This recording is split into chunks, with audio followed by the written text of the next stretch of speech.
good start. Well, thank you so much to Joseph for inviting me to come speak with you guys. And per his question, before I get too far along, I'll do a little bit of introduction. I'm an associate professor at Western Carolina University in beautiful Cullowhee, North Carolina. We're a regional comprehensive university, so one of the schools in the University of North Carolina public system, great educational system. I earned my bachelor's degree in anthropology at Wake Forest University in Winston-Salem, North Carolina. Graduated in 2003. I'm a North Carolina native. I grew up in Durham, North Carolina. And I'm not going to talk about my ACC basketball allegiances out of fear of alienating any members of the audience. We can play it safe. We can talk about that during the Q&A. And after graduating from Wake Forest in 2003, I spent about 2.5 years working as an archaeologist, working as an archaeological field technician, which is the entry-level position in archaeology that you can actually do with a bachelor's degree, which means that for 2.5 years, I was, as one of my mentors used to say, I was behind the wrong end of a shovel, actually doing archaeology field work, largely in advance of construction projects, and I'll talk about that a little bit more in this talk. But after a few years working as an archaeologist, primarily in Western North Carolina, during which time I had the really wonderful opportunity to work closely with members of the Eastern Band of Cherokee Indians on archaeology projects that were largely by, for, and about the tribe. I decided to go back to graduate school, and I went to the University of Georgia for my Ph.D. And while I was at the University of Georgia, I largely focused on the archaeology of architecture, how the indigenous people of the southeastern United States built houses and what those houses can tell us about cultures in the past. After graduating from University of Georgia, I then had the great fortune to do a 1-year postdoc, so a year of postdoctoral study on an archaeological research project that was done in really close collaboration with the Tribal Historic Preservation Office of the Eastern Band of Cherokee Indians. That project was actually about mapping and relocating poorly understood mound and town sites. And that's been much of the focus of my writing and research for the last decade. So if you click on some of the links that Joseph sent around via email and want to look at some of my papers and articles and stuff, a lot of that work is about mounds and towns. But just within the last year, I've kind of gone back to my roots of getting into archaeological studies of architecture and what that can tell us about ancestral Cherokee communities. And so I'm really excited to share this work with you, partly because this is really hot off the presses stuff. These are projects I'm currently working on and haven't even published yet. And so it's very exciting for me to have an opportunity to share this with, especially with folks in Cherokee Nation. It means a lot. So thanks again for the invitation. And I'll also say, as you go, as we go throughout the talk, I know it can be hard sometimes to sort of do kind of fluid question and answer. So what I might recommend is I'll try and give some pauses every now and then, and if you have questions, also maybe either yell at me and make me stop, or jot them down, and we'll have plenty of time for Q&A at the end. Does that sound okay? Absolutely. Awesome, great, thanks. So we'll begin with just a little bit of background. Over the past 20 years in particular, there has been a tremendous amount of cultural resource management archaeology carried out in southwestern North Carolina. So in the extreme southwest corner of the state. Got a map coming up shortly, so don't fear for those of you who are very visual like myself. But over the past 20 years, there's just been a tremendous amount of archaeological research that's been done in the ancestral Cherokee heartland on these large-scale cultural resource management projects. And these are archaeology projects that are done quite simply in advance of construction projects. And so in the same way that there are laws under the Environmental Preservation Act that require people to do environmental impact statements before doing things like building highways or sewers or utilities, there are also laws under the National Historic Preservation Act that require people to do archaeological surveys before building, carrying out ground disturbing activities, creating new buildings. any kind of projects that have federal and also usually state funding will trigger an archaeological review. And in fact, most of the archaeology in America that happens on any given day is this kind of cultural resource management archaeology. We often tend to think of archaeology as being an academic endeavor, which it certainly is. And, you know, the kind of archaeology that you might see on like a National Geographic special or something gets a lot of press. But just, you know, kind of back of the envelope calculation, probably 90% of the archaeology that actually happens is this kind of cultural resource management archaeology done in advance of construction projects. And that research is very often a wonderful source of new data and new ways of understanding indigenous communities, especially in the southeastern U.S. And so over the past 20 years, as there have been several large-scale construction projects that have been on and near tribal lands in western North Carolina, the Eastern Bands Tribal Historic Preservation Office has partnered and worked very carefully with archaeologists to help do the research design for large-scale archaeological projects that were done to make sure that, first and foremost, Cherokee graves were identified and preserved in place before construction projects happened, and also to map, record, excavate archaeological sites that might otherwise be disturbed. And so the photograph that you're looking at is a place we're going to revisit. This is actually part of the campus of Western Carolina University, where I teach. This was an archaeological project that happened in 2019 that was done in advance of the construction of new intramural fields on part of our campus.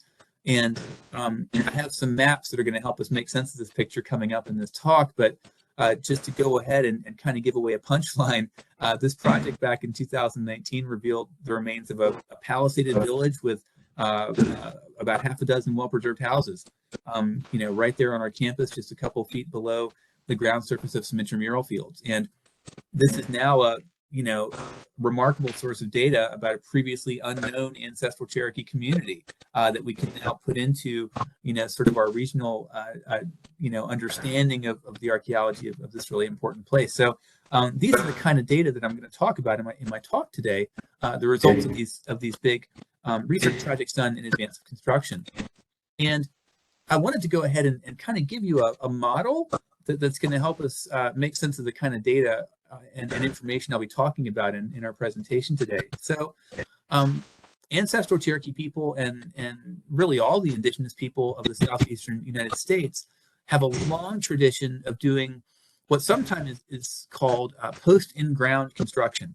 So building houses by, you know, excavating small holes and then putting upright posts into the ground to build their houses.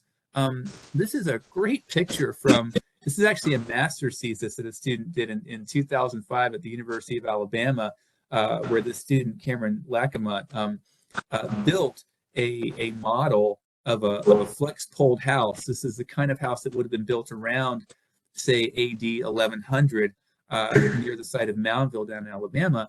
But it gives you a nice kind of image of what ancestral Cherokee and other indigenous houses look like while they're being constructed.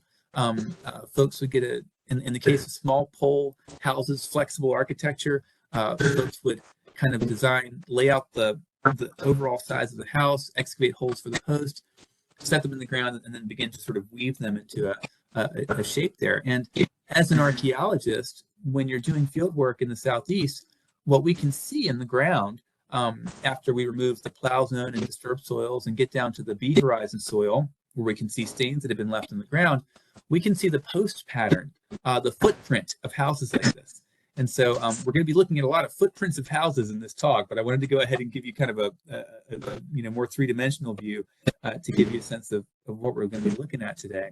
And here's another attempt to do that. I've got three images on this slide, and kind of moving clockwise from the top. At the top is a archaeological photo of a completely excavated 18th century Cherokee winter-summer house pair from the Ravensford site in Cherokee, a site that we'll learn more about here in just a second. On the left-hand side of that photograph is a rectangular summer house, sort of open structure, and to the right of it is a more heavily built and heavily insulated Cherokee winter house. Below that is an artist reconstruction with a cutaway view of what the structures would look like. And then up in the top corner in the right is sort of the post pattern map that we make as archaeologists, recording where the all those round circles you're seeing on that map are the remains of posts that were in the ground that either were pulled up if the house was really intentionally removed, demolished, taken away, or if they if a house kind of burned or just sort of fell over in place as abandoned houses do. Those brown stains are the remains of the posts that sort of degraded in the ground and left behind dark organic soils. And so, as an archaeologist working in Cherokee country, this is one of the things that you get most excited about when you're at an archaeology site and you've got well-preserved house patterns, because you can then use those to try and understand, reproduce, get a sense of the households, the people that lived in those houses. And this is really interesting archaeologically and anthropologically for lots of reasons. First of all, I think it's really fascinating to understand ancestral Cherokee architecture just on its own terms, as a unique part of Cherokee culture and heritage. It's worth understanding. But houses are also really useful for helping us understand social and cultural ties at regional and even broader scales. For the most part, individual people don't build houses, families build houses. Groups of people get together to build houses. Houses and house building is a really important part of marriage and starting new families. And so the architecture and the archaeology of architecture really can give us a way to focus our attention on households and families in the past, which I think is a really great thing to think about as an archaeologist. People also tend to, in many cases, signal their identity or say something about themselves by the kind of houses that they build.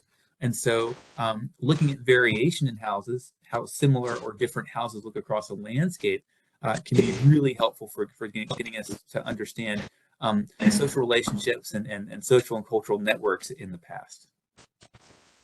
And so for our talk today, we're going to spend some time looking closely at a couple of places that I know and love as an archaeologist. The first is the Ravensford site. This is a large archaeological site located just north of the modern-day town of Cherokee, North Carolina, near the community of Big Cove, which some folks might be familiar with. It's one of the most traditional Cherokee communities there on the Qualla boundary. We're also going to spend some time on my campus, on the campus of Western Carolina University, a place who we now know the Cherokee town that was located there was named Tali-Jishkwayahi, or Two Sparrows Town. And so we'll use these two sites as examples to talk about what we can learn about from the archaeology of architecture. And so here's a map to get us situated. Thanks, Google Earth. I've got a few places here just to get us oriented. So with the two orange pins there, I've tagged the two places we're going to focus on today. But just to put them in perspective a little bit, the Ravensford site, as I said, is located just north of downtown Cherokee, and really, as the crow flies, not that far from Gadua, the Cherokee mother town, that many of you are probably familiar with. The Ravensford site is located on the forks of the Raven Fork and the Cunalifty River. The Cunalifty River, of course, flows through Cherokee there, but we're not that far from Gadua, and certainly that would have been part of what's sometimes called the Cherokee out towns in the 1700s. The site of Tali-Jishkwayahi, which is located in Cullowhee, North Carolina, it's about 20 miles south of Cherokee and south of the Ravensford site, but also would have been part of those more remote Cherokee out towns there in the 1700s. And just for reference, I've also pinned the famous mound site of Niquosi, which marks the sort of northern end of the Cherokee Middle Towns located along the Little Tennessee River down in Macon County. So this is just to kind of help get you guys situated here in the southwestern corner of the state where we work. And zooming in a little bit again, just to kind of put this in context here, you can see where Ravensford is located relative to Cherokee and Tali-Jishkwayahi, Two Sparrows Town, or Cullowhee, south of Sylva, North Carolina there. You also get a sense too of this beautiful, southern Appalachian mountain environment where you have these, narrow floodplain valleys that are great for farming, great for doing the kind of mixed agriculture that Cherokee communities have done for many years, and then these mountain slopes that are so good for foraging, and that really shape the kind of transportation pathways and really have a force in shaping life up here in the mountains. Hey, so we'll start with Ravensford and take a look at some of the architecture from the Ravensford site.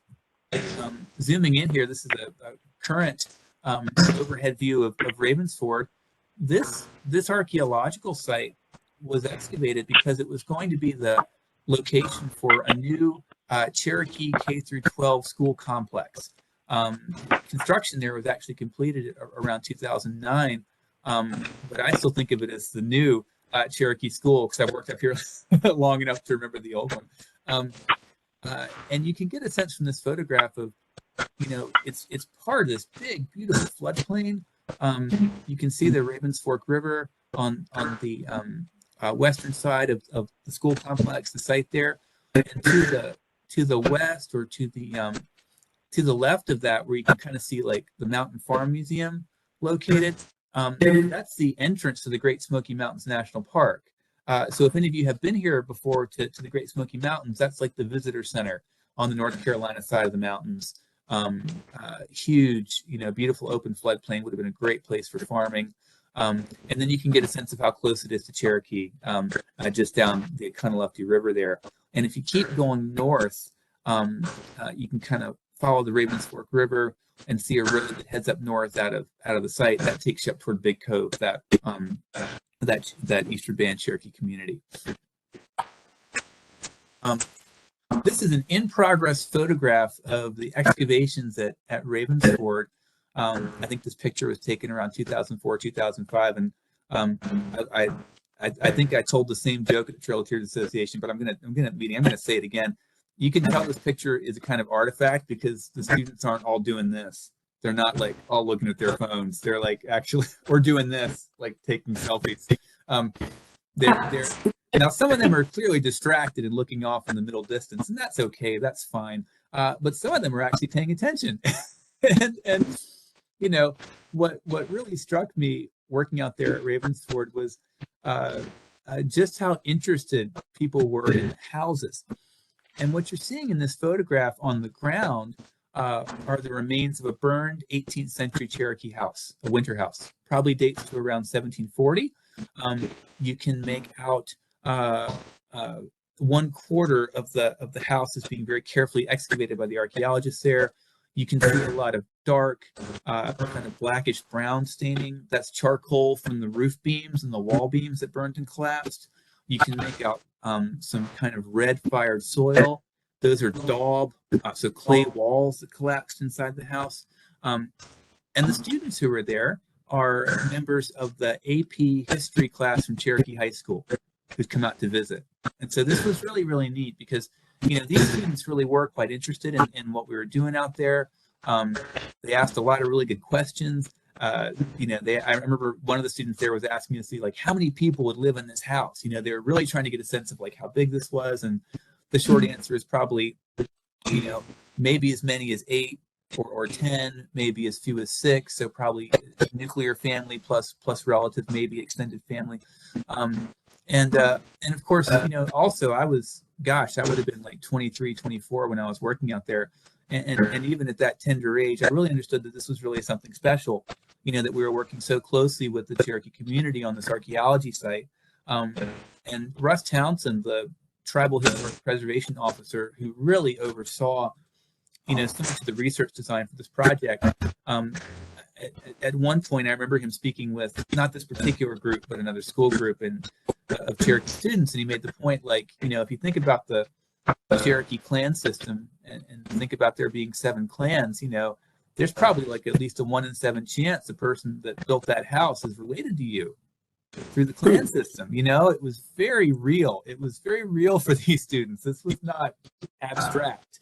This relationship these students had between their ancestors who had built this house. And so that really, stuck with me obviously throughout my career. And we're going to get into the archaeology now. This is a map that shows the current, what the site looks like now with the school complex built on it. You can make out athletic fields, football field on the far left end of the site, track and stickball field that are kind of right in the middle, and then baseball fields off to your right. The yellow polygon shows the completely excavated footprint of the archaeology site out there.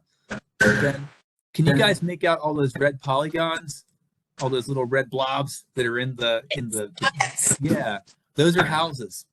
Those are the houses we uncovered at Ravensford, and there's over 100 well-preserved houses out at Ravensford, and they're distributed sort of over time in these communities. And what we can do now is start to look at, if we sort those houses by time, we start to get a sense of how that occupation changed over time. So we're going to try to walk you through this map a little bit, starting with the red houses. So the houses you can see in red here are what we at the time were calling historic Cherokee houses, but houses that have ceramics from the late Qualla phase, and based on ceramics and trade artifacts that were found in those houses, they probably date to around 1740. So they probably predate the Anglo-Cherokee Wars, which is really cool. This was probably a pretty stable and safe time to be living in the Cherokee outtowns. And if you look at those red houses and how they're distributed across that site, they're spaced out about 200 yards apart. So you can kind of count if you move across, 1, 2, 3, 4, 5 household clusters of these 18th century Cherokee houses, representing most likely, an extended family and their gardens and their household. If you take a look at the blue houses, those are structures that date to probably the 1300s or maybe early 1400s, a time we call the early Qualla phase, but that's like what would be considered sort of a middle to late Mississippian period occupation. So, ancestral Cherokee folks who would have been part of that sort of broader Mississippian world. You think about sites like Etowah and Moundville, some of the big southeastern sites, folks who were interacting in some ways with those broader set of cultural ideas out there on that landscape. And you can see we have a pretty good sized, kind of cluster right there in the middle of the site, and then some scattered households a bit farther apart. And then the greenhouses here are even earlier. They date to around 1100 to 1300, a period of time based on the ceramics that we call the early Pisgah phase. And that's like early Mississippian period. Those are people who would have been, living out here in Cherokee heartland, just as Cahokia is kind of reaching its height over in Illinois, and things are really taking off down at Etowah, down in Georgia, and Hiwassee Island is kind of taken off over in East Tennessee, some other archaeological sites that we know about, but good representation of an early Mississippi community during this early Pisgah phase. And interestingly, for those of us who work in Western North Carolina, that time period of 1100 to 1300 AD in Cherokee country is not terribly well understood. We don't have a lot of great archaeological sites in that time period, frankly, until now. and now we do, given the last 20 years of research. So I'm going to zoom in on that community there that dates this time period from about 1100 to 1300 AD. And there's some really interesting things about this time period. Looks like folks are making small pole architecture. So the houses would have looked a little bit like the one I showed you, that model house, as it was being framed up at the beginning of the talk. So folks putting small poles in the ground and kind of weaving them into a structure. We can see, sort of 1, 2, 3, 4 larger clusters of buildings. The one in the middle top of the map looks like it's probably a couple of households. And then on the far ends, either side of those households, are some larger public buildings that may have served almost like precursors to the Cherokee townhouse or council house. So like large public buildings that were places that people would meet to make decisions and talk about issues relevant to their community. Zooming in on these buildings, these are really interesting structures. Generally speaking, in the southeastern U.S., indigenous people seemed to have a kind of template for the appropriate size for a house. And generally speaking, domestic structures, regular houses, don't get much larger than about 25 feet per side. That seems to be kind of a maximum size, which gives you actually about 625 square feet, which I think would be like a reasonable studio apartment in New York City or Silicon Valley. It's actually not a bad amount of, you can make it. You can make it with your 25 feet by 25 feet for a family, especially if you don't have sort of like, modern Western ideas about floor area. But these structures really exceed that kind of maximum size of 25 feet by 25 feet. These things are about, in some cases, 45 feet long by 20, 25 feet wide. So good size, large buildings that would have been large enough to serve as public structures. They're also, they have, sound like a real estate agent, they have open floor plans. There's not a lot of like permanent site furniture in there. In these maps, it's only the dark brown posts are the ones that are associated with the house there. So, exterior wall, interior support posts, and then they seem like large open areas. And actually, if you think, for those of you who are meeting in person, think about the space that you're in right now. That's a big open area. At least it looks like to me. You could rearrange that furniture however you wanted to, and it would essentially be just kind of a big open meeting space. And so these buildings, compared to the houses around them, appear to be those big open meeting spaces, perhaps where folks are getting together to make decisions, to have meetings, carry out important religious events, for example. So this offers a really interesting look at maybe what public life as well as domestic life is like during this time period. And this is especially interesting because our previous understanding of the Pisgah phase, this time period from like 1100 to maybe 1400, is largely influenced by one archaeology site. It's a site called the Warren Wilson site. Some folks may have heard of Warren Wilson College. It's a really neat private school outside of Asheville, North Carolina. And the University of North Carolina carried out intensive excavations of Warren Wilson College for many years, beginning in the 60s, and discovered a palisaded village and community there. This site at Ravensford has similar ceramics. It's got these Pisgah-based ceramics, but it's much earlier than this site. And you'll notice, I'm going to back up a little bit, it's not palisaded. It doesn't have that palisaded fence surrounding it. The buildings are different. The architecture is different. We've got these flex pole buildings. We've got these large public buildings. And so it's a brand new look at sort of an earlier time within this, these centuries. And so it really complicates our view of what ancestral Cherokee communities look like up here during this time period. Complicates them in a good way. Gives us new data, new things to think about for these communities.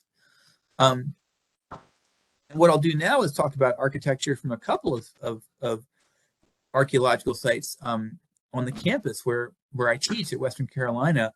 One site called the Norton Field site, and another located underneath our new science building. So here's an overview shot of our campus, and sort of beginning in the middle, I have a pin there marking Kali Shishkwayahi, Two Sparrows Town. I have to thank my good colleagues, Dr. Brett Riggs, who many of you may know Brett from his important work on Trail of Tears archaeology, good friend and mentor of mine, and also Tom Bell, Cherokee language expert, cultural expert, and Brett and Tom, in reading through Eastern Band and Cherokee Nation written correspondence in the early 1800s, came across several concurrent references that refer to a really ancient, really old town around the head of the Tuckasegee River that was called Tali Shishkwayahi, or Two Sparrows Town. And Brett and Tom feel very confident that was this place where Western Carolina University is located now. Where this pin is located on the map, up until the 1950s, when tragically the university graded it, there were the remains of a Cherokee townhouse on our campus. There was a low mound that was referred to as the Cullowhee Mound, and yeah, rather tragically, our campus created that mound back in the 1950s as the university was expanding.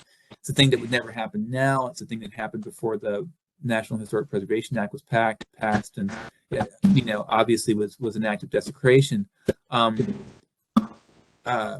It's nothing you can ever make up for, right? I mean, there's no making up for that. But one thing our university has been really committed to in recent years has been to not replicate mistakes like that, and to really understand the archaeology and the cultural importance of our campus by doing archaeology in advance of construction. And that's revealed some really interesting things on our campus that I can sort of show you now. So backing up a little bit, sort of broader scale, WCU is located in Cullowhee, which, again, drawing from work by Tom and other language experts, we think is likely a reference to Judaculla rock, and Judaculla, that important figure in Cherokee cosmology. Judaculla rock is a very important cultural site located just about 15 minutes from our campus, and I think, if I've done this right, yes, there it is. There's Judaculla rock. Amazing petroglyph, probably the largest petroglyph in the Southeast. It contains a series of elaborate carved images, including, and I've got a line drawing there just to kind of help with interpretation, possibly images of thunderers on sort of the top half of the rock above that like dividing line, and then these concentric circle images, which may be associated with the sun, or potentially also associated with like whirlpools and waterfalls. And sort of famously, you can see Judaculla's handprint and footprint on the bottom half of the rock. And of course, that's associated with the story of Judaculla jumping down onto the rock and landing on it and making those markings. And so the name of this valley, Cullowhee, we think is a reference to Judaculla. And then right there in the center of our campus, there was this mound that we believe marked the center of Two Sparrows Town, an 18th century Cherokee town, but then a place that we now know has an even deeper record of Cherokee history and culture. And so beginning in 2018 and 2019, there were a series of excavations on our campus where, again, doing archaeology in advance of construction to make sure that Cherokee graves were not disturbed, and to make sure that we understood the archaeology of this place before construction happened. There were two big archaeological projects, one in the footprint of a place called Norton Field, big intramural fields that were going to be sort of finished and made into like crowned soccer fields, and then the location of a new science building. And I'm just going to point out a couple of landscape features before I get too far ahead of myself. You can see in north of the mound and the science building is a landform called Buzzard's Roost. It's a really prominent little mountain there on our campus, and it kind of stands out like a monolith there. You can really see it in this map, right? Right. It sort of forms like a northern boundary of our campus. And then north of Buzzard's Roost, you can see Cullowhee Creek kind of comes around that landform and then heads down south past our campus. And you can also see the Tuckasegee River off to the east and north there. The Tuckasegee River, of course, is a major waterway. Cherokee ancestors, among other things, use rivers for fresh water, for doing the ritual of going to water, for canoe travel. So this would have been a great place to embark and disembark from via canoe. And there's an old, marked on the map here by my colleague Jane Eastman, another one of the archaeologists on our campus. There's an old paleo channel that runs through our campus, so a place where a creek used to flow. And it creates a kind of natural entrance into the center of this place. And so we believe that these ancestral Cherokee archaeology sites on our campus are located there in part because it was such a central place on this landscape. And if I back up just a little bit, that larger map, you can see the red triangle there marks the center of our campus, and so many of the little drainages and creeks in these surrounding mountains just all kind of pour in to Cullowhee, and so it really is a central place on the landscape there.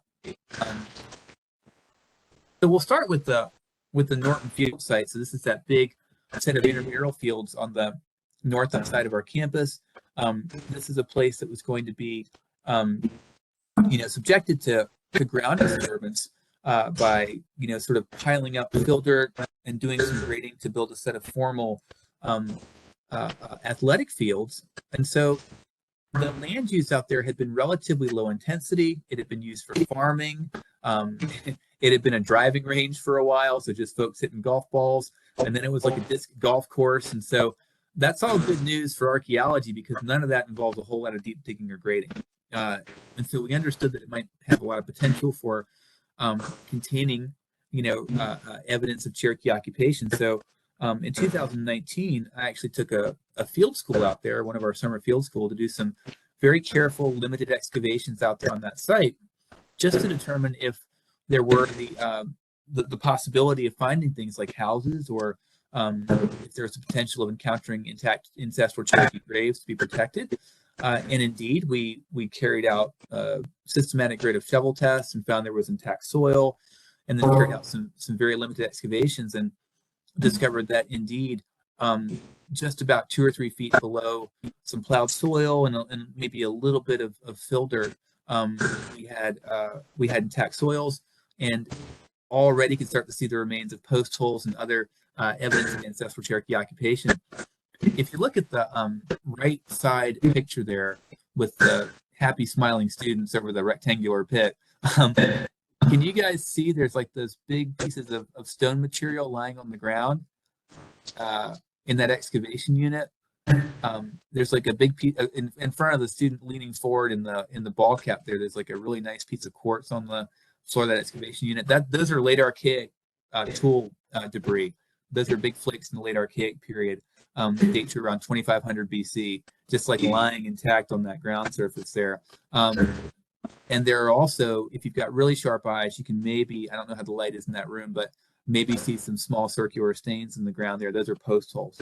And so we knew there was going to be, evidence of an intact archaeological site out there. And we found artifacts in our shovel tests and excavations from these, 3 different time periods. So Qualla phase,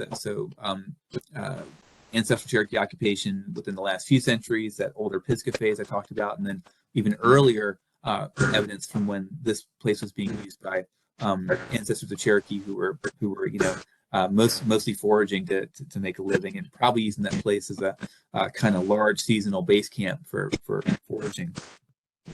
And so on the advice of our field school, we counseled WCU to carry out a full excavation before doing any ground disturbing activity on that site. And it's a good thing we did, because we unearthed a really impressive ancestral Cherokee archaeology site there on our campus. And I've drawn some things in here to kind of help interpret this photograph. We found the remains of a palisade line, so a fortified fence around this ancestral Cherokee community.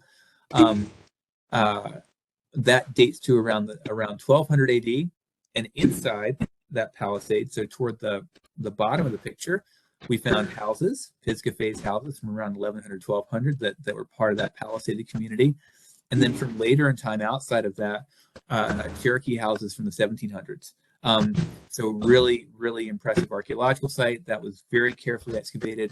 The archaeologists working there are from the archaeology firm, TRC, because that project was so big. Western wisely contracted with professional archaeologists to come and do this work. And TRC is actually the company that I worked for in my 20s before I went back to school. And so it was actually really neat to have a chance to work with a lot of old colleagues and old friends, kind of side by side on this big project on our campus. And so here's the kind of final excavation map from that excavation. And just to interpret this a little bit, we'll sort of start on the right-hand side of the map, and then move out toward the field. You can see several good-sized houses. Those are labeled STR for structure, so like structure 2, structure 3, and structure 7 that are located inside the palisade line. You can see that arcing, sort of curve of posts there. Structure 8, another house located outside the Palisade line. Those all seem to date to the Pisgah phase. So around 1100 to 1300, that same time period that we were interested in over at Ravensford. So here's another example of one of these early, ancestral Cherokee communities. This one, unlike Ravensford, has a palisade. So, you don't just build palisades for fun. You build them because you're worried about your neighbors, that you're worried about defense. And so, here we've got a palisade village. And then from a later occupation out there, from a couple hundred years later, we have these Cherokee houses from the 1700s. And so, we've got this amazing record of, nearly a millennia of farming, ancestral Cherokee farming life, people practicing a mixed kind of farming and foraging economy there on our campus. And, we only have about a half dozen of these well-preserved palisaded communities that date to this time period. And, here's one more. I mean, that's it's like a 15% increase in the sample size of houses that you understand. So really significant, really significant. It's gonna really teach us a lot more about how Cherokee culture changed over time in this part of the world. And then kind of zooming in again, one thing I'll point out, the line with triangles on it on the where it's labeled edge of swale, that's just sort of marking a topographic feature where the site started sort of going into hydric soils and we couldn't see anything anymore. So the only palisade that you can see there is that one that surrounds those three buildings. And structure 7 there, again, with this interest we have in thinking about like council houses and public life, that's a big structure. That's another one of these buildings that's larger than a kind of a regular domestic house. And so that appears to be a place that would have served as a council house for that community, around 1100, 1200. So this is super interesting, like another example of one of these kind of like, rectangular with rounded corner, small post buildings is as kind of the model of the public building that ancestral Cherokee folks were making around 700, 800 years ago. Excuse me, what exactly is a palisade? Oh, good question. A palisade. So a palisade is like a big fortified fence. So imagine cutting down like logs that are a good 6 inches to a foot wide and putting them in the ground as a fortified wall. So like a fortified fence. Yeah, great question. Sometimes on these southeastern indigenous palisades, you'll actually see like bastions for archers. We don't see that here. Looks like a little bit simpler, but yeah, well fortified palisade. Thank you for the question. Yeah. And so now I'm going to move toward the center of our campus, and I guess one of the takeaway messages from this next part of the talk is, when you're doing archaeology, you can't assume that just because a place has a sidewalk or a pavement, you can't assume that nothing's there. You have to look under the pavement too. And so even though there's been a lot of construction on our campus over time, over the last 70 years, it turns out that in many places on campus, below sidewalks, below parking lots, below buildings, there's still intact soils and still intact parts of the Cherokee landscape out there. So I'm showing a kind of a messy map here that shows that yellow polygon here is what we think would be like the overall sort of boundaries of a Two Sparrows town, that 18th century Cherokee community out there, and various places kind of marked in red, green, and gray there where there was potential for disturbance associated with new construction out there. And so actually predating the field school I just talked about, back in 2017, I took some students out and did some really careful targeted excavations in places that might be disturbed by construction of our new science building. And we found several places where there were potentially still intact soils and therefore intact remains of houses, potentially even intact remains of Cherokee ancestral graves, still intact on our campus. And so Western quite wisely, carried out archaeology in advance of construction there as well. And, just pointing out, this stuff isn't always that it's not Indiana Jones when you find this stuff, but it's still really great. We found, ceramics from time periods as early as, around 100 AD, right up through removal, in these targeted excavations around the center of our campus. And then projectile points that are quite old, including some Guilford-style projectile points that date to the Middle Archaic period. So many millennia of occupation there on our campus, some of which you can still find. And just anecdotally, this is kind of fun. I'm a runner. I'll sometimes sneak away on my lunch break and go run the cross country trails and mountain bike trails on our campus, and I find Middle Archaic period projectile points all over the hiking trails and running trails on our campus. And so there's that evidence of that Cherokee occupation, which you can see pretty much any day on our campus. It really is it's a very inspiring place to work. We feel rooted up there. So here is a really ugly picture of a construction site being graded. But the point of this picture is that while this looks like the kind of place that may have just been totally, destroyed in terms of the archaeological record, this is the location of the foundation of a theater on our campus that was being demolished to make way for a new science building. It turns out that underneath these footings and underneath this foundation, the builders who constructed this theater in the 1930s and 40s, luckily for us, didn't do a ton of grading and seemed to have done kind of minimal grading and then dug the foundation footers for the building, but then left a lot of the ground surface intact otherwise. And what that means is underneath the foundation of this old building, we were able to identify post patterns just like we did on the agricultural field. And so here's what this looks like, at least as a map.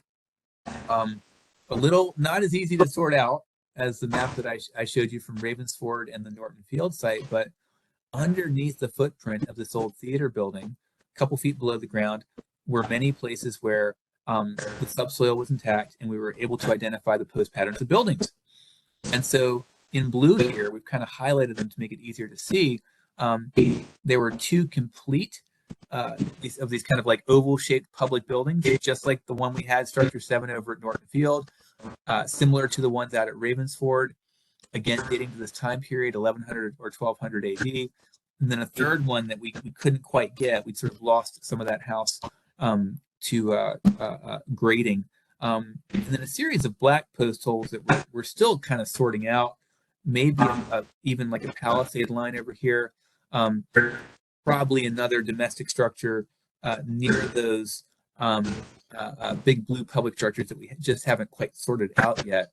But we're still kind of working on this map and hopefully can maybe tease out a house or two out of some of this confusion. But good, clear evidence of these large public buildings. This is not that far from where the mound site was located on campus, Cullowhee Mound, but would have predated Cullowhee Mound by many centuries. Good evidence again of public buildings, ancestral Cherokee communities gathering together, making decisions. Possibly one idea we have is that because Cullowhee is this kind of central place in Cullowhee Valley, it may be that folks would, come down from their homes up some of these drainages and hollows and stuff, and would have come down to the valley and maybe had meetings in these larger buildings. So we might be seeing kind of evidence of community life, Cherokee people getting together, walking down from their farms to come together and make big decisions and play the ball game and have parties and do many of the same things that we do today in a lot of ways. Another thing that's really important about this new work that's been done in the last few years is that it allows us to make these kind of regional scale comparisons and look at how architecture is similar or dissimilar across the ancestral Cherokee landscape. So, and again, this is really fun.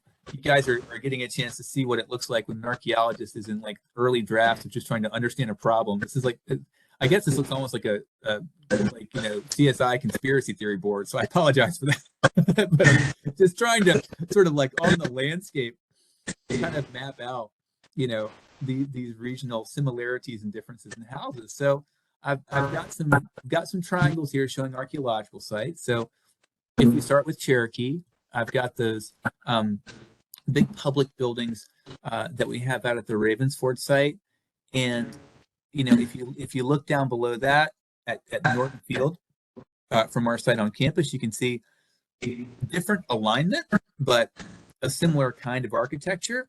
That sort of roughly oval-shaped small post building.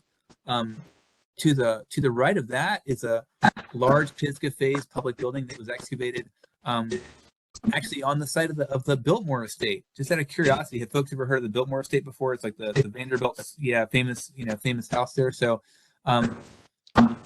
the Biltmore estate's a huge tract of preserved land in Asheville, North Carolina, at the confluence of the French Broad and Shenandoah River. And among other things, there's a really interesting Middle Woodland period mound site located there that was tied into the Hopewell interaction sphere. That's another 2-hour talk for a different archaeologist to do. That would be another thing, thing you guys might think about. But also evidence of one of these Pisgah phase communities, very similar public building over there in Asheville. That's kind of neat because it's, the Asheville Basin is separated by the Balsam Mountain Range. It's in a different drainage, but it's not that far from the Warren Wilson site. And so we can kind of see some regional similarities between these ancestral Cherokee communities here, along the Tuckasegee, Conalefty rivers, and the French Broad River. And then a little bit, to the west, looking over at the site of the Macon County Airport in Franklin, a site that was also recently excavated. That architecture looks a bit more like ancestral Cherokee architecture coming over from East Tennessee, where we have more kind of like large rectangular with just slightly rounded corner structures. Also evidence of a big palisade. And so, kind of broadly speaking, we've got evidence for, between the years of 1100 and 1300, palisaded villages, but not always. Look at Ravensford, no palisade there. And in general, this pattern of these public buildings that are about, say, 30, 40 feet wide by, 15, 20 feet long, they're not as big as the famous Cherokee townhouses of the 18th century that you may be familiar with. They're not as big as a townhouse that's in the mound at Gadua, for example, but they're probably large enough to serve as a kind of council house or public meeting place, for these communities and maybe other folks that are living around that region.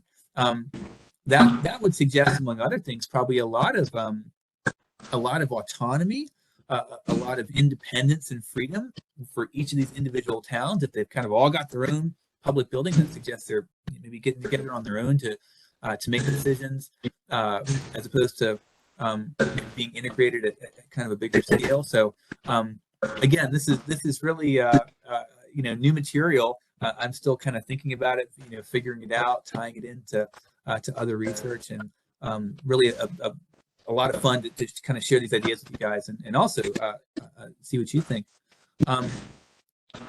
My colleagues, Brett Riggs and Jane Eastman, like a lot of archaeologists, have recently become very interested in astronomical orientations of buildings. So buildings being aligned to catch the winter solstice and summer solstice. And we may be seeing some of that at Ravensford. So those two structures, 57 and 58, they look like they might be on that sort of alignment to catch the various solstices and some certain astronomical events. In contrast, down at Norton Field, at our campus, that site looks like it's more aligned with the landform. It seems like maybe the creek and the river are kind of defining how that place was put, and so that's interesting to think about too. How folks may be adhering to broader cultural patterns of this is the right way you build your house versus the reality of like, well, okay, here's where the floodplain is and here's where the creek is, and so here's where the wind blows, and so the house is going to go this way. It's really interesting to think about those practical on the ground considerations along with kind of broader, headier cosmological associations that might help explain these buildings.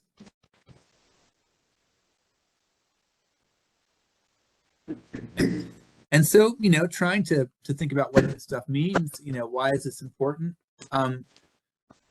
first of all, again, I think it's just fascinating to think about these buildings, these houses, as a really important part of this unique Cherokee cultural identity.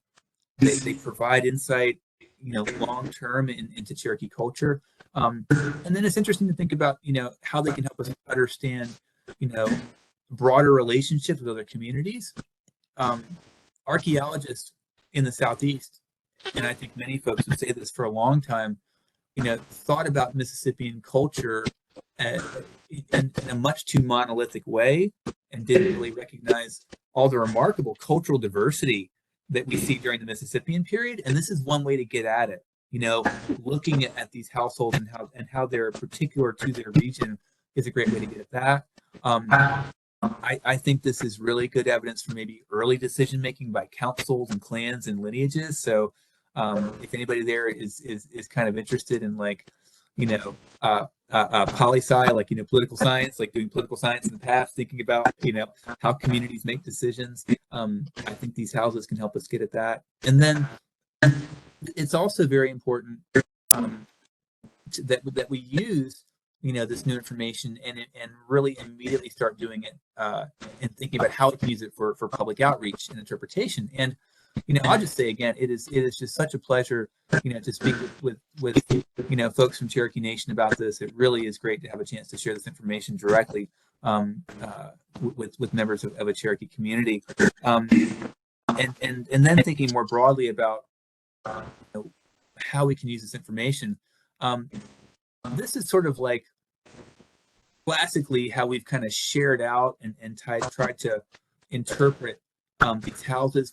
There's kind of a great tradition in the Southeast of using kind of like, black and white architectural drawings to kind of model what Cherokee houses would look like. And so, I've got an example here where I've taken that really great architectural drawing. By the way, that was done by Tom White. He taught for many years at Appalachian State University, a good colleague and friend, and sort of take these architectural drawings and use them to interpret archaeological sites. But we have a lot of new tools now that we can use to do modeling of buildings. And so the image I'm about to show you was created by one of our graduate students at Western Carolina. It's a student named Paul Hammer, who's really into 3D modeling and animation, and he works in an open source software called Blender. Some folks might be familiar with, you can use for doing your own 3D animation. And so what you're about to see is Paul's model of a Cherokee house from the Norton Field site. And I don't know, I think that's cooler. There's a lot of cool things about this image you're looking at that our student Paul made. Obviously, it's nice that it's rendered in 3 dimensions. He's got the summer house on the front with a little fire in it, and the winter house kind of off to the back. But Paul built this model using the actual site map, and it's perfectly to scale. So he used the floor plan like a blueprint to build up the house in Blender, so it's exactly the size of the correct size and scale in his model. And then he also used a digital elevation model. He used topography data from LiDAR, from the NCDOT's LiDAR, to correctly model the landscape that you're looking at. So this is not just in like some imaginary landscape, it's actually like on our campus as he's kind of imagining it would have looked, in say 1740, 1750, right? And that's really cool because it gives you like a much better sense of place. You can see the actual landscape. If you were to take this model out on your phone, and open it up on campus, you would see that mountain ridge correctly rendered. And Paul's a perfectionist. He's still working on this kind of stuff. Like, he's frustrated with his trees looking all the same. He's worried about details. But and if you have this open in your desktop, of course, you can actually like go in and out of the house. You can walk around it. You can do flyovers and stuff like that. And so we're really interested in, those of us who like to nerd out on houses are interested in making models like this for doing interpretation. to really help, try and bring these places to life. And Paul really likes working in Blender because, again, it's like a free open source software, so he can share his models and stuff. And he's been trying to do some work with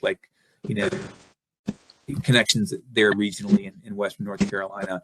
Got a question: is there a link to see some of this work? Yeah. After the talk, I can email Joseph my PowerPoint and send some things along for you guys.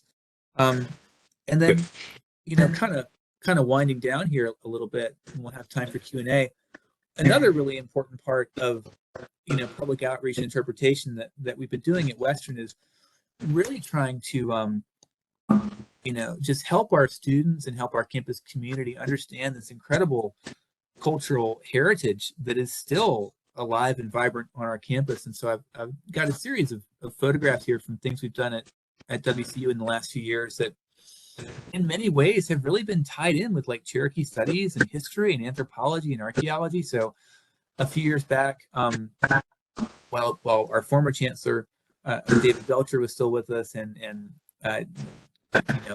beloved man, Jerry Wolf, was still with us, Western Carolina named one of their dorms Judiculla Hall as an homage to Judiculla Rock and to Cherokee culture more broadly. And that was in I think 2017, 2018. So before it was cool to rename your buildings, Western was already doing it, which makes me very very proud. In 2018, an art student at Western, as part of a public art project, made this wonderful sculpture. We just call it the we. It's the Cherokee syllabary symbol for we, as a reference to town or place of, and it's located on our campus, very close to the location of the mound site on our campus. And we've got really good informational signage about Cherokee history on our campus, right near that sculpture. And so that's been really actually very helpful for sort of doing public education. When our campus tours walk past the mound and they walk past that sculpture there, all they have to do is kind of read the signage, and they can share that information with our students. And then above that, photograph of Joyce Dugan visiting the opening ceremony of the renaming of our archaeology lab as the Tali Jishkwayahi Two Sparrows Town Archaeological Collections Curation Facility. So I think we're one of the few universities in the Southeast that actually knows its indigenous name. Certainly one of the few that's actually publicizing that as part of their their anthropology department. Oh, sorry. And then as I'm winding down here, we're going to have plenty of time for Q&A, which I think is great. But I wanted to absolutely do some acknowledgments. I have had the great pleasure to work so closely with the Eastern Band of Cherokee Indians Tribal Historic Preservation Office for over a decade now. It's such a special relationship to be able to do work so closely with the Cherokee community, and the THPO serves as a very important point of sorry, we lost you for a moment there. We had to reconnect. Oh, so sorry. No worries. Did you guys see? Let me see. I can go back here. Oh, You were just finishing talking about the sculpture, and then we lost you. okay, that's not so bad. Perfect. Great. Thank you. So, yeah, we have that sculpture marking that former location of the mound on our campus. And then in 2019 and 20, we renamed our archaeology lab the Tali Shishkwayahi Two Sparrows Curation Facility. I think we may be the only archaeology lab in the Southeast that knows its indigenous name, which makes me very happy. And so that's an important part of our outreach too. And so in closing, I did just want to close with some acknowledgments. Acknowledging the Eastern Band of Cherokee Indians Tribal Historic Preservation Office for doing just an incredible job, fostering this relationship of respect and collaboration between archaeologists. I mean, they were really on the forefront of an indigenous community, doing research design for archaeology, driving the way that archaeology is done, demanding that archaeology be done in ways that respect Cherokee cultural beliefs. And so that's really important. And I'm really glad to have had the chance to work with those colleagues. At Western Carolina, my good friends and colleagues, Brett, Jane, and especially Tom for their counsel. All the projects I showed today were fieldwork carried out by TRC, archaeology firm that I've worked with for many years, and in particular, Tasha Benishek and Paul Webb, two managers of that company who've been great mentors. As always, thank your funders. So thanks to the Western Carolina College of Arts and Sciences for funding much of my research, and then Paul Hammer, the student who made that wonderful house model. He also has done a lot of tedious data entry for me, which I really appreciate. So that concludes the kind of stand and deliver part of my talk. And I'll stop sharing my screen here for a minute. I would be delighted to take questions that folks might have, and I can pull up the maps again and stuff if you guys want to look back at some particular houses. Did you identify any houses that were especially for religious rituals? That's a great question. So did we identify any houses that were particularly for religious rituals? Not in the particular maps that I showed you today, but a recent excavation by TRC on the Qualla boundary, and I don't have an image handy, I'm sorry about that, but they found a sweat lodge. And it's like definitely a sweat lodge. It looks like a basin, a basin that was carefully excavated, rocks in the middle that could have been used for heating, and then a ring of posts around that basin. And that's one of the best preserved examples of a sweat lodge we think we've seen in the Southeast, which is really cool. But then I think you can also think about these public buildings and, townhouses, as being important places for religious ceremonies, right? Things like, this is not strictly religious, but like, green corn ceremony is going to happen probably near the townhouse. Important meetings would happen there as well. So, I can think of sweat lodges, and then I could think of townhouses and public buildings in a broad sense, being important places for ritual.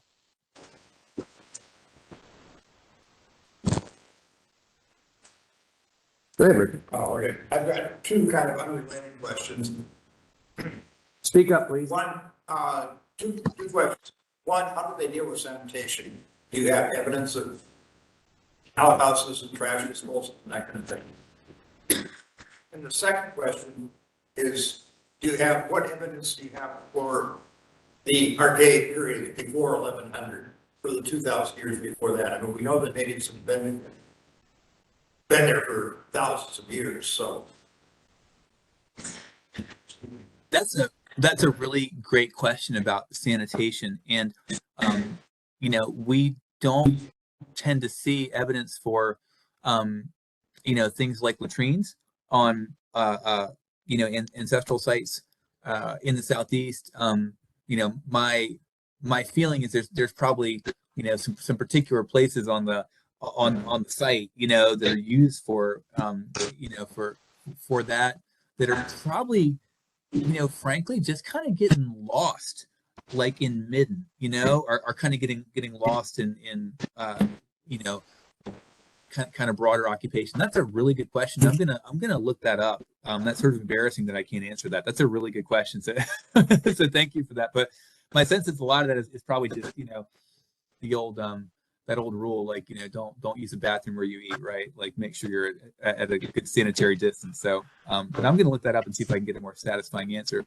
The second question was about archaic period, and at all of the sites I showed you today, I probably could have done another 30 or 45 minutes on archaic period occupation.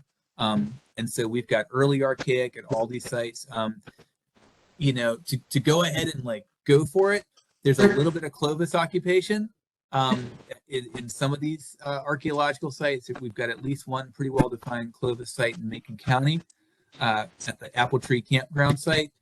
So that would be back at like 11,500 BC.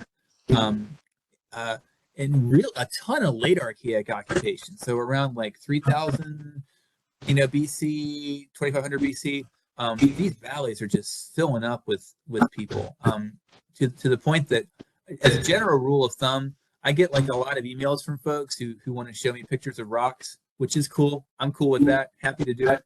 The most common artifact photos I get from like local farmers who have plowed their fields are almost always late archaic Savannah River projectile points. Those are super common up here. So I hope that answers your question a little bit. But lots of strong occupation for archaic period up here. Thanks.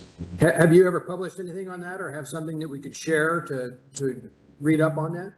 Yeah, absolutely. So what I'll do is I'll email Joseph some links.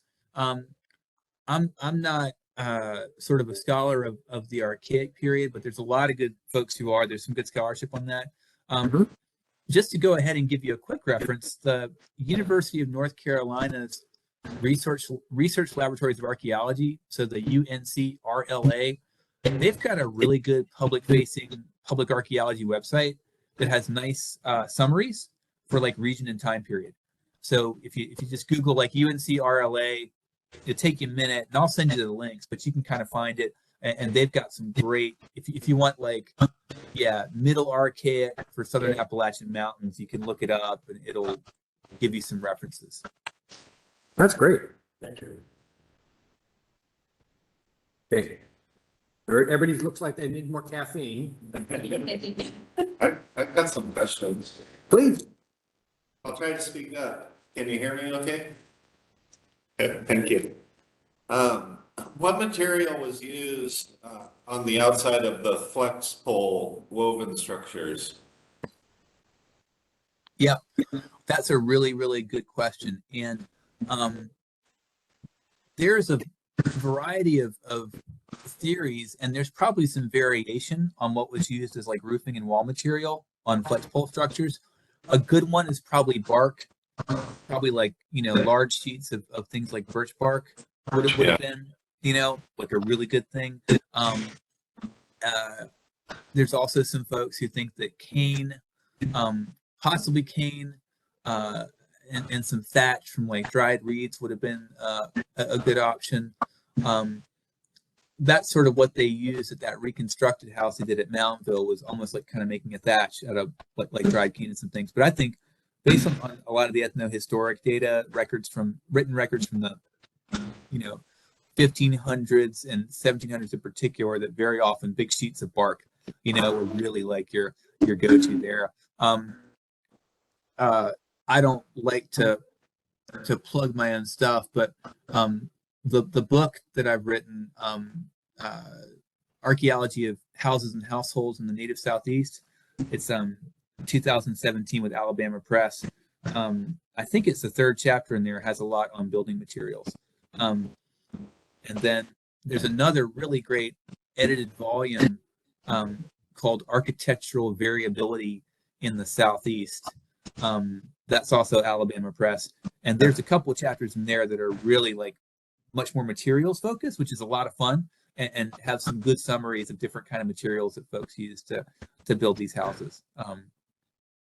I think it'd be a great project for like any high school, like hands-on learning kind of stuff, like get out there and, I think it's important that kids get dirty and occasionally get hit with sticks and stuff. Not too much, just a little bit of that is good in a fun way with each other. So I think that's so in addition to thinking that the 3D modeling stuff is really cool, which I do think this is great stuff for like public education and high school projects and stuff like that. Another question is the 25 by 25 foot kind of general rule.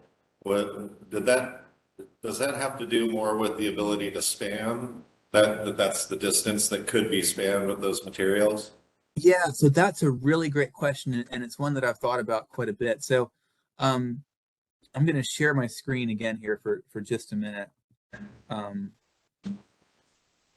because I think I might actually have, look, I brought bonus slides. Look at that, folks.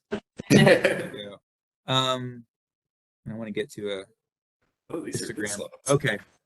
So He comes well prepared. this is for my dissertation in my book. And what I did here was compare the mean and median floor area of domestic structures over time. And so this is from a big sample of sites across the Southeast. This is from a sample of 1,200 houses drawn from 65 archaeology sites from across the Southeast. 1,200 is a pretty big number for, like, you know, humble Southeastern archaeologists. That's a lot of houses to look at. And I compared floor area by time. And so the letters there are like middle woodland, late woodland, early Mississippian, middle Mississippian, late Mississippian, and then HI, historic period. And yeah, you know, that overall size kind of maxes out at about 40, no more than 50 square meters, which kind of translates on the ground to about a maximum of 25 feet to a side. And I wish I had a townhouse. I wish I had a townhouse for you. Oh, I do. Look at that. I got a townhouse. All right. You know, there's a townhouse from Chota. Those are buildings that are like 50 feet across. So people can definitely make big houses with the materials that we have here. I would even go further and think about stuff like Iroquoian longhouses up in the Northeast, right? Those things are like hundreds of feet long. So I'm beating around the bush, but I think it's more cultural than structural. I think it's probably more that there is a deeply held, interesting kind of cultural belief that, you know, this is about as large as we make a house. And much above that, you're getting into a public building. And I do think that's super interesting in comparison with, like, yeah, you know, building in what becomes the Iroquois Confederacy, where you have those really large longhouses. And if you think about the Eastern Plains, like Mandan, Hidatsa, and Arikara, those earth lodges, those are bigger as well. And so, yeah, that's a wonderful question. And if I had to put money on it, I'd say that it's more cultural than architectural, which I think is super interesting, you know, in terms of thinking about culture down here. Also, this is kind of funny. I do occasionally write op-eds for like our local papers, and we've got a terrible housing crisis in Western North Carolina, especially with interest rates the way they are right now. You know, just like people can't afford to buy houses, and I've been thinking about like the wisdom of like Cherokee building, you know, being very sustainable and kind of having like this maximum size, you know, of about 600, 700 square feet for your winter house, and then add another like 500 square feet for your summer house. And people were totally happy to have families in 1,200 square feet. And I don't know, it's not the only part of the housing crisis, but I think our expectations for how much floor area we need is certainly worth considering, right? These people were living very comfortably in about 1,000 square feet combined, spending a lot of time outside. And I think there's a lot of value to spending a lot of time outside. On those winter houses, was it wattle and daub on the infill for the walls? Yeah, and that shows up really well in those burned houses where it does look like on the insides, you know, they're like weaving together river cane and then plastering that river cane with clay and daub. And in the burned houses, you know, where that fires, that preserves really well. So there's actually not quite as much evidence, broadly speaking, for wattle and daub as you might think, but we definitely see it in the burned houses that are preserved well. Yeah. I got another question. I wrote them all down while you were talking, so I could do it at the end. You may not know this. I'm a carpenter, so this would be a question more towards carpentry. But do you know what type of joinery was used? That I don't, and that's a really great question. And that there's not that many cases where the joinery is going to preserve well, you know, just because we're talking about wood in the Southeast. But again, I would, and I can put this in a link. That book, Architectural Variability in the Southeast. Cameron Lacamont was the editor of that volume. And I'm working from memory here, which is always bad, but I think there may be at least one example in there that of like a burned house that had preserved joints that you could check out. And last, the roofs, were they mostly like birch bark, or you were talking about thatching? Did they do thatched roofs? Yeah, Or do again, you- that's such a good question. And when you get into some of the historic accounts from like James A. Dare and William Bartram, you know, they seem to be describing some things that in some cases kind of sound like thatch roofs, you know, and combinations of like, you know, maybe river cane, leaves, bark, and then actually laying down some kind of lighter timbers to hold everything in place, sort of like Paul had in that model house that I showed you there. But then it gets a little tricky, you know, like Bartram's really good on plant species, but Adair is not as good on plant species, and so sometimes it can be a little tricky to sort of figure out what those guys are actually describing, you know, in the writing there. But yeah, again, I'll send links to some of those sources so you can dig into it. Yeah. That was all my questions. Thank you so much. That was really awesome. That's great. Anybody else got a quiz for the doctor?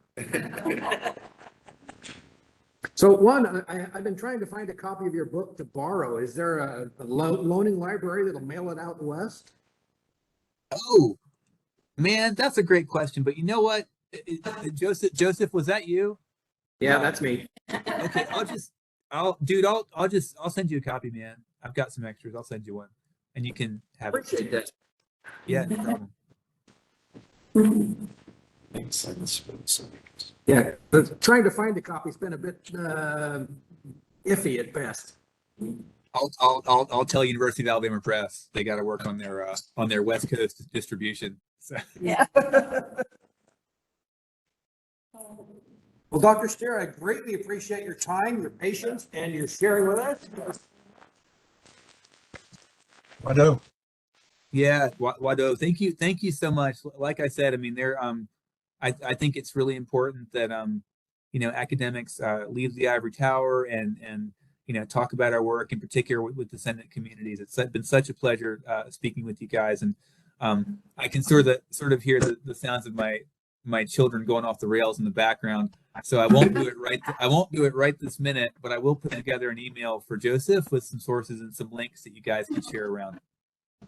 Greatly appreciate it. And thanks again. Absolutely. Thank you so much.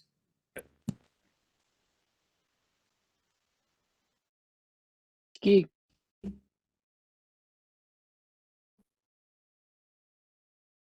Okay, we're down to coffee and cookies. Wish you were here. Wish you were here. I'm headed off to dinner.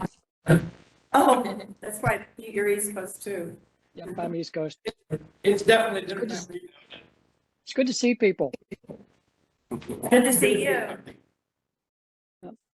Dinner to go home. All right. Gonna doggo hunt eat.